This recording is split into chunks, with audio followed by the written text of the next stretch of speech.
ultra-Orthodox parties. You've got the Bennett on the right, and if you look at them in terms of camps, it's 55, 54, 3, and 8. And I'll explain to you how that works. So 55 are the right-wing bloc. That's Bibi, the ultra-Orthodox, and call them the nationalists. All right, they've got 55. And they have, they're like Tom Sawyer and Huckleberry Finn. They're like blood brothers. They're not gonna break that bond. On the left, you've got blue and white, and you've got Labor Gesher and the Democratic Union. The Arabs are not part of that. So if you do the math, you come up to 109. The other 11 are the three among, so you do get 10 of the 13 Arabs saying, yes, we will support these guys, but they won't be members of the government. Unless somebody manages to get Lieberman to go one way or the other, this can go on forever. But it won't. And here's why. And the reason why, so sorry for that whole big lead, the reason why, and this is why I wanted to give you some insight into Lieberman, is because he's run out of cards.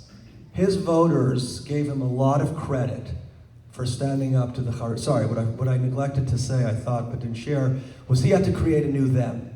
Once Bibi owned the Arab them, he came up with the Haredi them. So it became us, the new them for his voters was the Haredim. The Haredim are stealing your shekels, they're stealing your government grants, they're getting disproportionate services, and they're not participating in the burden. All of this had to do with the Tal Law. The Tal Law is the name for what we all know as Haredi military deferments. They don't have to serve in the military. So because of this, a lot of people say, hey, that's not fair. And thank God there are very few military fatalities in Israel today. So if your son or daughter joins the army, chances are that she or he will be safe after spending 2, 3, 4 years in active duty are extraordinarily high. Years ago, that wasn't true. In the War of Independence, Israel lost over 6,000 soldiers, which was approximately 1% of its population.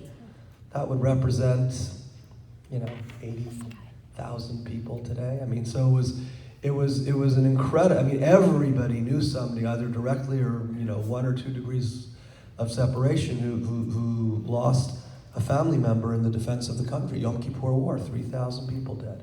So the perception that the ultra-Orthodox were getting a free pass and that their progeny were not going to be participating in what was often a death in the family just seemed very unfair. The country evolved. It isn't really a big deal. Most Israelis don't worry much about the Tal Law. They don't walk around thinking, they look at the Haredim and they say, you're not serving in the military. They do think that you're not productive members of society. The antagonism towards the Haredim today is that they don't work. And this is the conundrum, because the deal that Ben-Gurion struck with the rabbis in the 50s, when they had 400 yeshiva students who survived the ashes of the Holocaust, was, even though he himself was not a religious man, we need this kernel of Torah study to evolve and grow and preserve what was nearly completely eradicated by the Nazis.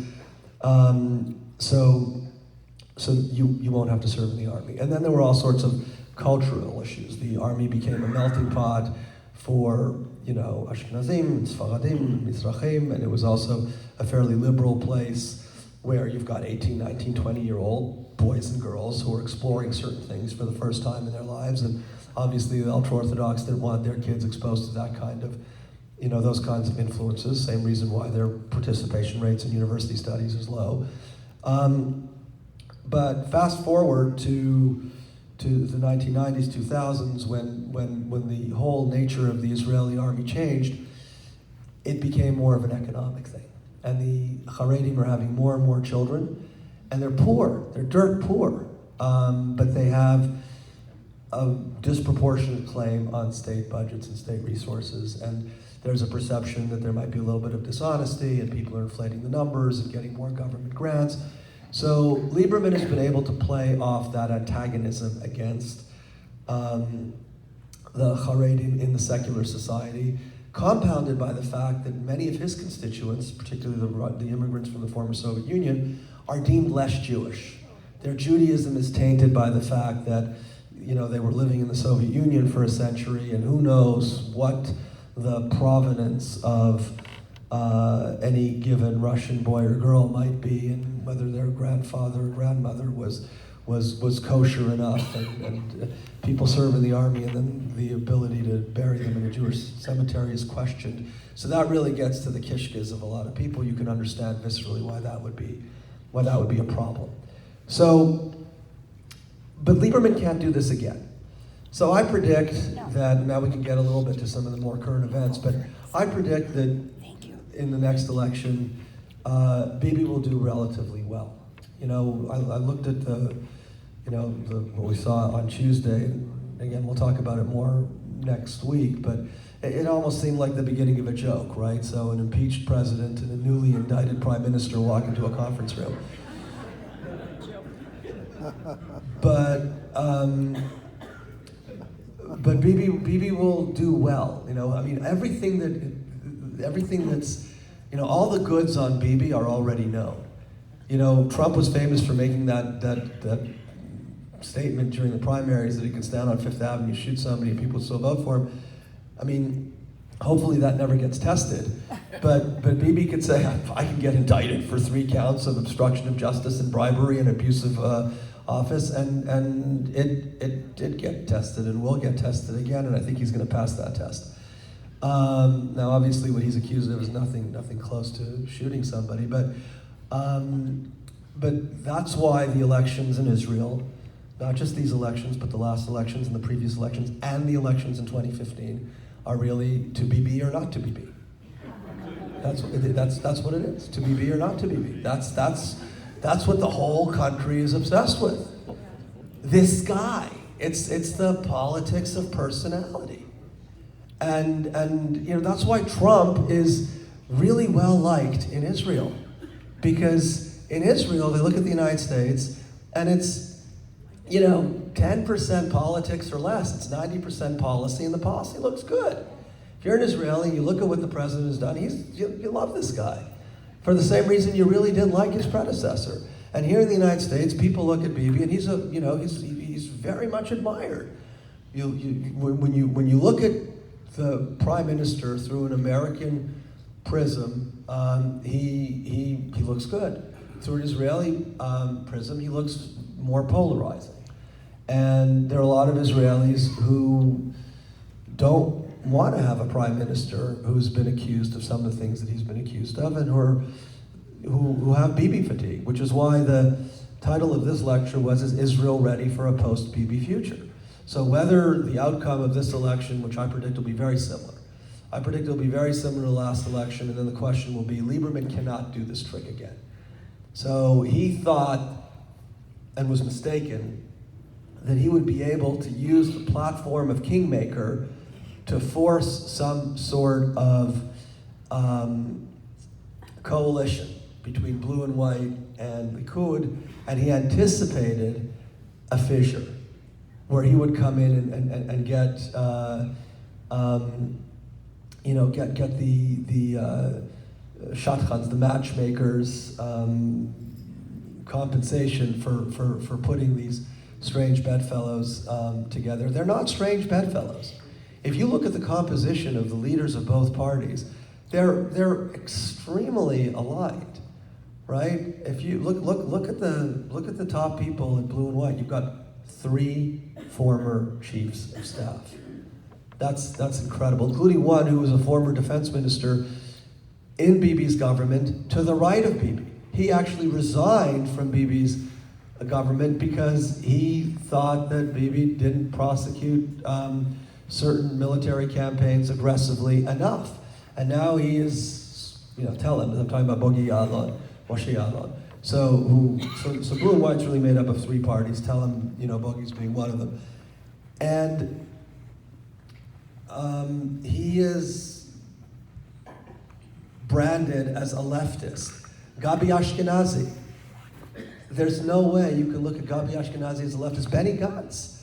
I mean, Benny Gantz was the Ramatkal during serious conflicts with Gaza. He participated in some extremely important military campaigns that nobody could undermine or question the national security credentials of the Blue and White Party, period.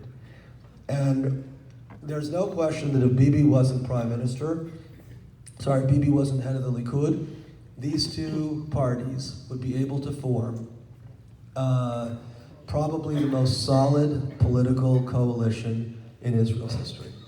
And it's almost irrelevant who would replace Bibi as the head of the Likud.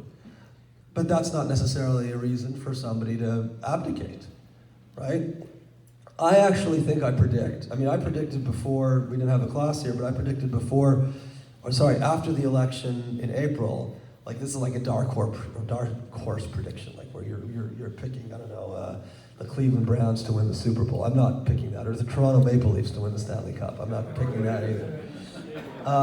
Yeah, they will eventually. They did once too in 1967, I think. But sorry about that. I'm from Montreal. Although no Canadian hockey team has won a Stanley Cup since 1993, so it's been a while for all of us, regardless of where in Canada you come from. But I thought Yuli Edelstein would be an interesting consensus choice for a prime minister, because he's orthodox but not ultra-orthodox. He leans to the right, but he's not radical right. He's Russian, so he's a natural sort of fellow traveler. But there isn't a succession. Gideon Sa'ar tried to force a succession, and he played right into Bibi's lap because he strengthened Bibi within his own party. So the prime minister isn't going anywhere within his own party. He's getting stronger and stronger because he's able to create additional thems. It's not just the Arabs anymore. It's the police. It's the Justice Ministry. It's his own hand-picked Attorney General. It's the media. It's pretty much everybody, and that has solidified his base in a way that nothing else could. So nobody is going to be able to dislodge Bibi from the helm of the Likud. This is what I think one of the things that Lieberman was counting on. The other thing he may have counted on was some sort of splintering within Blue and White, because Blue and White itself is an artificial amalgamation of three parties that had no history together. And that didn't happen either. If you believe that there's some value in politicians doing what they say they're going to do, these guys really did what they said they were going to do. We're not going to sit in a government with a prime minister under indictment. Yeah, well, let's see what happens when you get offered this ministry. You get to be Minister of Defense, you get to be Foreign Minister, you get to be Finance Minister. No, we're not doing it. So I think that finally there's going to be so much voter fatigue that I'm very curious to see what the voter participation rate is going to be. It was 66 and 68% in the last two elections. I hope it's higher because the consequences are meaningful. But the interesting thing, we'll see how this whole annexation. I'll talk a little bit about what happened with the peace proposal, but I really want to emphasize that in the next class, and I'm going to take questions in a few minutes. But I really think that this whole idea of annexation is something that initially seemed to play very much into Bibi's hand, but it might be a bigger football than he can hold on to. He was so eager to announce annexation after he got a little bit of a wink from Ambassador Friedman regarding the timing, but every serious pundit that I know, who I would consider relatively neutral but extremely expert on this issue, was like, don't do that.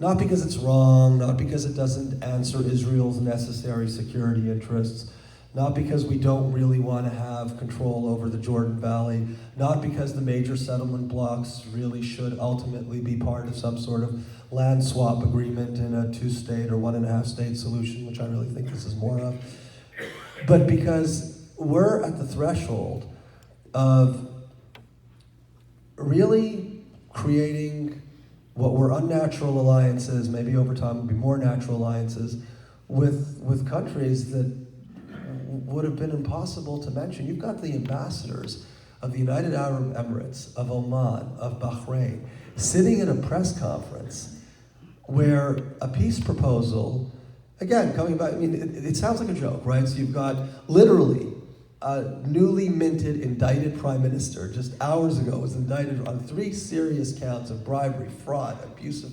trust, and an impeached president coming and announcing a plan that has been sitting, waiting for 3 years to get announced, that's supposed to address a problem of 2 parties, one of which didn't participate in any way, shape, or form in the process, that heretofore had always relied on the rest of the world, and certainly the Arab world and the Muslim world, of saying what we heard in Khartoum: no peace, no recognition, no negotiation, over and over and over again. Not just 1967, it started in 1937. If you want to give the Palestinians credit for one thing, it's consistency. They rejected the results of the Peace Appeal Commission in 1937. They rejected the Partition Plan of 1947. They rejected the Armistice Agreement as a basis for peace in 1949. Famously in 1967, Khartoum in September after the Six-Day War. And then again and again. Arafat, 2000, Camp David with Barack and Clinton. Abbas without Omer, 2006. 100% of the West Bank, if you take in those land swaps. So not 100, not exactly the pre-67 armistice lines, but pretty much. And here they're saying no again, and everybody would sort of, march in step behind them, thinking the time was on their side. And you've got the ambassadors of 3 countries sitting in the room. And then you've got Saudi Arabia, Egypt, Qatar, Morocco, coming up with statements very shortly thereafter in support of this initiative. That's remarkable. And I guess the real key question, if you want to think about this issue as far as Israeli politics is concerned, and I'll ask you, for a show of hands, who in the room thinks that time is on Israel's side? The time works in our favor. Okay, see a few hands. Who here thinks the time is not on Israel's side? The time is not in our favor. All right, so apathy wins. But still a little more towards time not on Israel's side, and that's I think a pretty interesting barometer to gauge what your view is on how things ought to unravel and what strategies ought to get more or less attention in the deployment of the plan. But I think that for those who think the time is on Israel's side, and I don't mean to put words in the mouths of the few hands that went up, but it's probably because we're getting some traction with potential allies that we never had before. And that if we can rely on the belligerence of the Iranians and other factors in the Sunni-Shia conflict to embolden the Saudis and the Kuwaitis and the Emiratis and the Egyptians and the Bahrainis and the Omanis and the Qataris to find fellow cause with Israel, and that's a good thing. For those who think the time is not on Israel's side and feel that we are losing the ability to have an accommodation, okay, there's not going to be a peace as we understand peace as Canada, the United States, Mexico. I mean, that's just not the region. I mean, there'll never be complete peace in the Baltics. I mean, it's not the only region in the world. There won't be peace if you took Israel out of the Middle East. There'll never be peace in the Middle East anyway, right? I mean, until the 12th Imam comes and declares. But the issue is, how do you manage the conflict? And that's really what the topic of next week's class, focusing on the peace plan, although I'm happy to take questions about it, is really all about, and whether or not the real test of the deployment of this plan is whether or not the squeeze play works, because it's a squeeze play. It's forcing Abbas to do something that he's completely ill-equipped to do. This is a sick 84-year-old man with no succession plan whatsoever, who is in the 15th year of a 4-year term. And he's not in a position to make bold moves. He's a very complicated person with an interesting family. I mean, he was born in Sfat in 35. In 48, during the war, his family fled to Damascus. He studied law in Damascus, went to Moscow, did a PhD. His PhD dissertation was actually all about comparing Nazism with Zionism and denying the Holocaust. He had 3 kids, one of whom, Mazen, actually died. That's why they call him Abu Mazen. His other son, Yasser, is a Canadian businessman. He's got 8 grandchildren, but 6 of whom are involved in Seeds of Peace, which is, a left of center, but it's an organization where Palestinian and Israeli, Jewish Israelis interact with one another. So he's in a quandary. I mean, I don't envy his position, but I don't rely on him to do anything other than, what he's doing now. And he's not going to be in this position for very long. Whoever his successor is going to read the signals from the Arab world. And the signals from the Arab world are going to be very telling regarding the scope of movement that the Palestinians have to maintain their obstinance and say, we're not even going to come to the table. Because the offers are very compelling, including a $50 billion package. Understand what that means. That's more than 3 times the Palestinian GDP of about $15 billion. So there's a huge economic incentive, and there's also a lot of Palestinian fatigue. The Gulf countries are tired of the Palestinians. They certainly have to pay lip service to their constituents at home, but these are not democracies. I mean, they're not going to get voted out of their thrones. So they don't really need to accommodate the Palestinians anymore. And on the contrary, if they remind the Palestinians that they rejected much better offers, but this train is leaving the station. So try to grab whatever seat you can. Sure, if you came here at the beginning, you'd have all the tuna and egg salad you could fill your plates with, but that's not the case anymore. So just to wrap up before Q&A, I think the upcoming Israeli election is going to be, unfortunately, more of the same. The big difference is going to be what happens the day after, and I wouldn't be surprised if Bibi does a deal. I think that this is not without precedent. Everybody remembers Yitzhak Rabin, the great Israeli prime minister who unfortunately, tragically was assassinated in 1995, but he was prime minister from 74 to 77. And the reason he resigned, was because his wife had offshore bank accounts. And it wasn't because he was like this, noble Japanese warrior who said, "Oh my God, your wife's going to jail unless you resign." So they did the deal, and she wasn't prosecuted. Ezra Weizmann was president of Israel, and similarly, he did a deal. Katsav was offered a deal; he didn't take the deal, so he spent 7 years in prison. I think Netanyahu will get a very generous proposal. I don't know what it is. I don't know if he takes it.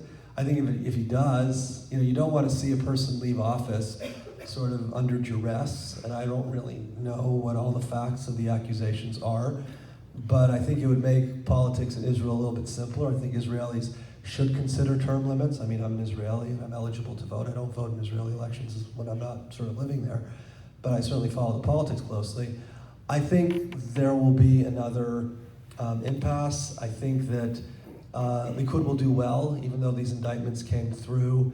I think the right wing will do a little bit better because there will not be annexation this Sunday in this Sunday's cabinet meeting. There will not be any annexation until after the election. I think that the U.S. government probably regrets that it wasn't much clearer about this before the peace plan was proposed, but the president adumbrated to it, and Jared Kushner was emphatic when asked about whether or not there could be annexation of the settlement blocks and the Jordan Valley before the election. He said no, and I think that's the right call, mostly because of the fact that we need these other allies in order to give this proposal any chance to see the light of day. So the good news is we'll still be together when some of this comes to a temporary conclusion. In the meantime, I'll take your question. Shabbat shalom.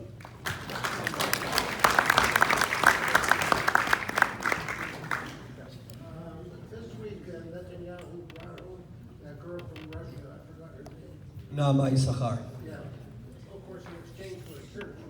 And in addition, there's a strong rumor today that Poland's coming to Israel. Would that be both those factors being slammed down for Netanyahu? So I don't know about Pollard. I know about the first. I know that Bibi did not get the deal he wanted. He actually was really trying to get to exchange Nama Issachar for Avigdor Lieberman, but Putin didn't want to do that deal. Yes. When the state was formed, why was there no mechanism created to avoid this problem? I know they wanted a more democratic representation than we would see in the Canadian British parliamentary system, but this could go on forever. Like you said, the same thing's going to happen. So was there a reason why they didn't, or they just neglected to do it? So everybody heard the question. Why wasn't the current conundrum, whether it was anticipated or not anticipated, why wasn't a mechanism put in place to break these kinds of ties? So I don't know to what extent this was contemplated. It didn't ever appear at the time that it was going to be an issue, right? I mean, when I reread and remind myself of the genesis of Israeli parliamentary democracy, it just makes me prouder and prouder over and over again, because they got so many things right, especially under the trying circumstances of the time. If you read the list of participants in the first few Knessets, it's amazing who had a voice and what the parties were called. But they were dominated by Mapai and Mapam, and it didn't seem like the hegemony of Ben Gurion and his cohorts would ever be threatened, and it wasn't for 29 years. They tried once to do something, and there were 3 consecutive elections where you had a separate direct election for the prime minister in 96, 99, and 2001 because of that. That was the result of Perez and Shamir having a rotation that never really worked. I mean, you can choose who to blame for that, but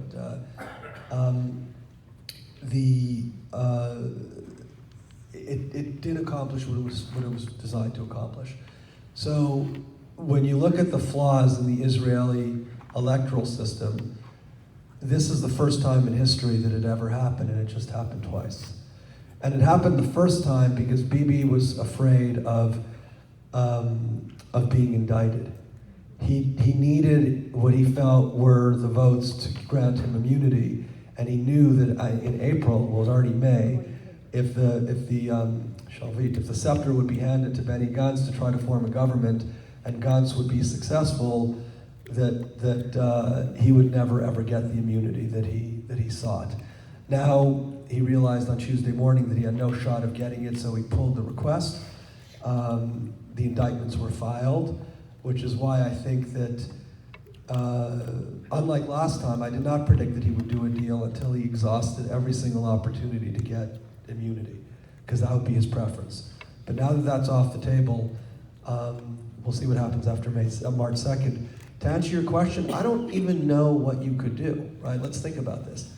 You could keep raising the thresholds, and then you'd have more of a Canadian system where you've got 3, 4, 5 maybe parties that win seats in Parliament, which is an option. But right now, even with the threshold raised to 3 1/4, you're going to have anywhere from 8 to 12 parties with representation in the Knesset, and it creates an opportunity for 1 or 2 of them to block that,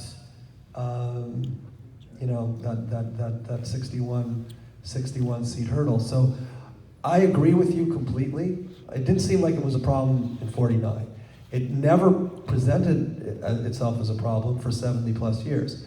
Now it's clearly an issue, but I don't see a clear solution unless you completely revamp the electoral system. Yes. Now that BB there's no immunity, what is the possibility that he wins the election and ends up getting convicted, and then what happens? So if he's convicted, he has to step down. So the prime minister alone is the only member of the government who can continue to serve while under indictment. So he can defend himself and go to trials and go to appeals and extend the process for a very long time and remain prime minister of Israel. I'll let you and other people think about the practicality of that, from a function standpoint. But if he is convicted, I don't know what the result will be. I don't think he gets a trial for the reasons I said earlier. I think he would like to perform very well. If he wins a resounding majority in the March election, then I think he'd continue to serve as prime minister. I think he'd say that this is such a clear mandate from the people. Like if he gets 40 plus, if his party gets 40 plus seats in the next election, I don't see that happening. Then he might continue as prime minister. But because I see more of the same, I think that kind of deal, he'd like to do a deal obviously from a position of strength. So the better he performs, the stronger his hand. Do I think it's impossible that he manages to form a government post-election and find a way to bring Lieberman into the fold, and maybe the right-wing party really gets so many votes because they need those guys to force the annexation that was promised but deferred? It's a scenario, but it's less likely. But to answer your specific question from a legal constitutional standpoint, he can continue to serve as prime minister until he's convicted, at which point he has to step down. Yes. What do you predict that Lieberman is going to do if everything comes out the same? So if it comes out exactly the same way, the question is, what do I predict that Lieberman does if it comes out the same? So in other words, if the results of election 3 are the same as of election 2, so Lieberman's got 8 seats and it's 33, 32, you've got these 55 and 54, and the 8 will turn it one way or the other. I think he finds an excuse to sell himself to the highest bidder. Maybe he forces the Orthodox to take a step back on let's say Bibi performs really well enough that he gets to stick around, and Lieberman is pushed into what was heretofore his natural constituency with the right religious, less the religious, but more the political right. Maybe, and I was surprised this didn't happen after the last election, where Bibi had this faction of 55. Maybe it happened, and the ultra-Orthodox said, no, I'm not privy to those conversations. But he'll need a ladder to climb down the tree that he climbed up with respect to the issue of the Orthodox draft. And that ladder, somebody can provide him that ladder, saying, yes, we're going to make these deferments more difficult, and we're going to impose some sort of national service that's akin to a draft. I don't see him sitting with the Arabs. I think that his constituents would be able to swallow that more easily than him sort of sitting with the Arab parties. Yes? Exactly what is Netanyahu being convicted of? He's not being convicted of anything. He's been charged and indicted for three cases. There are 3 separate cases. The first case 1000, is cigars and champagne, essentially taking about $350,000. Well, you're making a face, but taking about $350,000 worth of goodies in exchange for favors.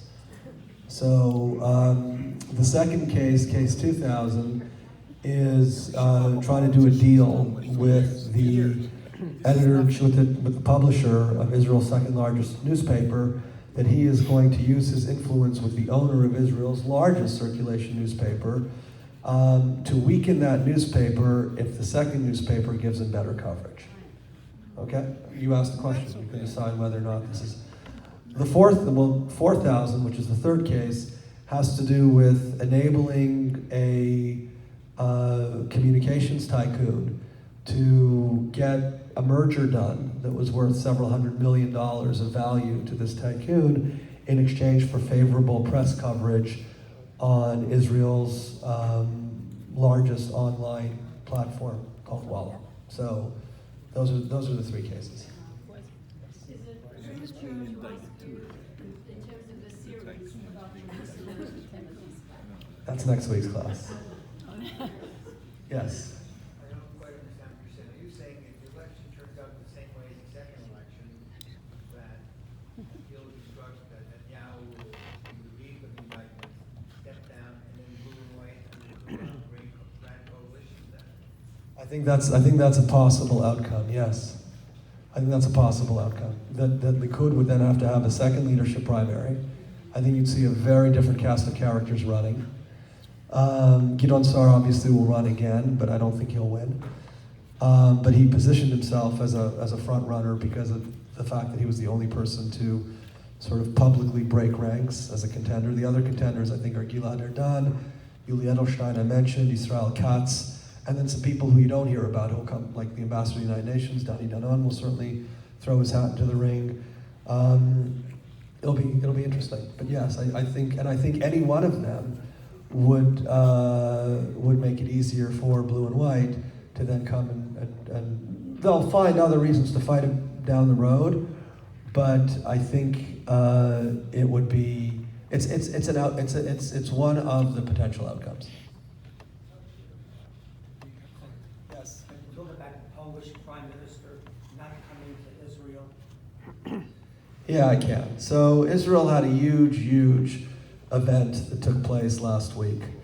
The 75th anniversary of the liberation of Auschwitz, Holocaust Remembrance Day, and it was incredible. You had dignitaries from 49 countries, 41 heads of state, kings of Belgium, Spain, and President Macron, and Vice President Pence, and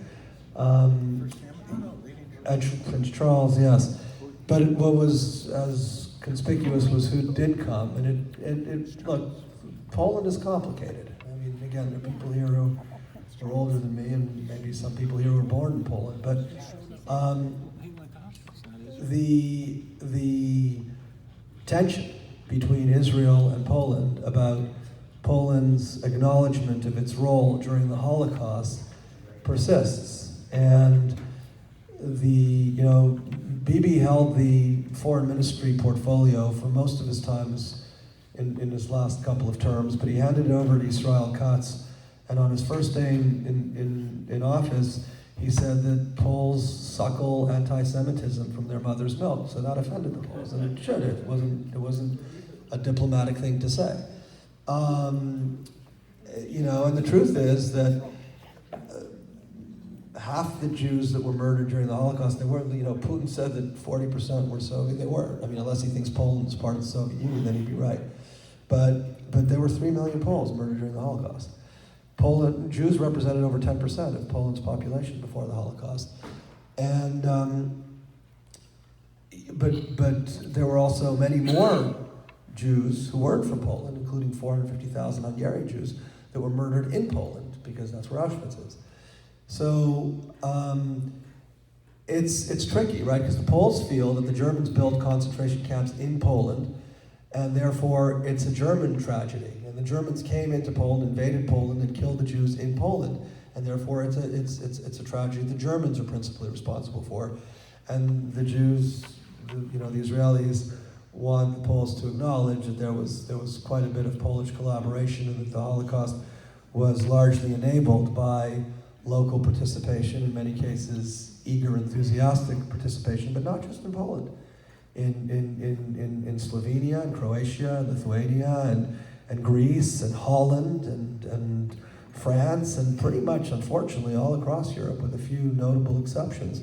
Hungary, sure. I mean, the Holocaust could not have happened unless the local population sort of were willing, and like I said, in some cases, eager. Look, it's hard to resist the Nazis when you see people who buck the trend get hung in a public square. It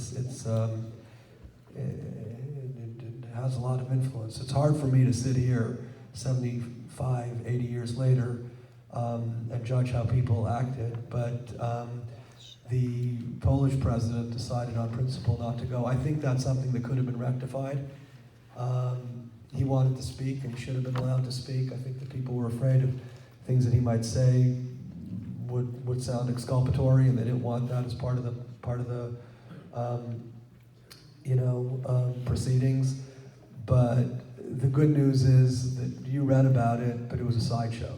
There's people who read like you read and I read, and delve a little deeper into the interstices of what actually happened surrounding the event, can have this conversation. But for the most part, it was a signal diplomatic achievement where Israel really, not since Rabin's funeral have there been so many dignitaries that came to Israel for such an important purpose and really stood in line together to recognize what has, again, become a global issue that we should all keep in mind. One more question? No? Okay, I thought I saw another hand. Anyway, thank you for coming. Shabbat shalom. We'll see you next week.